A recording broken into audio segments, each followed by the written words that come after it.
રાજ્યના જર્જરિત બ્રિજને લઈને મોટા સમાચાર મળી રહ્યા છે। સરકારે તમામ બ્રિજોની માહિતી કોર્ટમાં સોગંદનામા સ્વરૂપે મૂકી।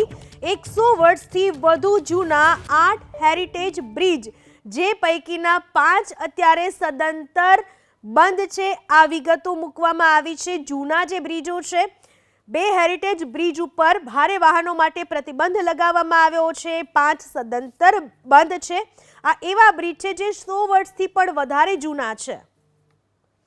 આ વિશે વધુ માહિતી આપવા આપણી સાથે જોડાઈ ચૂક્યા છે અમારા સંવાદદાતા તેજસ મહેતા। તેજસ, બ્રિજને લઈને શું ખાસ સમાચાર મળી રહ્યા છે કોર્ટ તરફથી?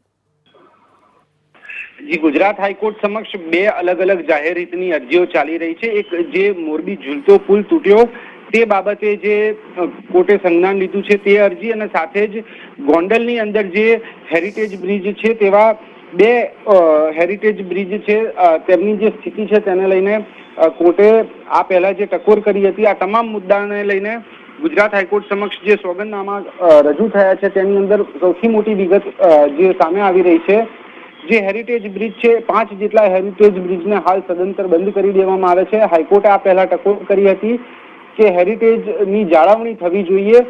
જ્યારે લોકોને આવન જાવન માટે નવા બ્રિજ બનાવવાના આવે તો હેરિટેજ બ્રિજને નુકસાન ન થાય તે પ્રકારે સરકારે કામગીરી કરવી જોઈએ।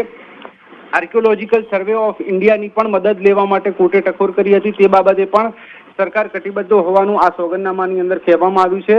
નાના મોટા થઈને જેટલા પણ બ્રિજોના સમારકામ અને જે કામગીરી ચાલી રહી છે તમામ વિગતો કોર્ટના રેકોર્ડ સમક્ષ મુકાઈ છે। ત્યારે સુનાવણી દરમિયાન હવે કોર્ટ શું નિર્દેશો આપે છે તે મહત્વનું બની રહેશે।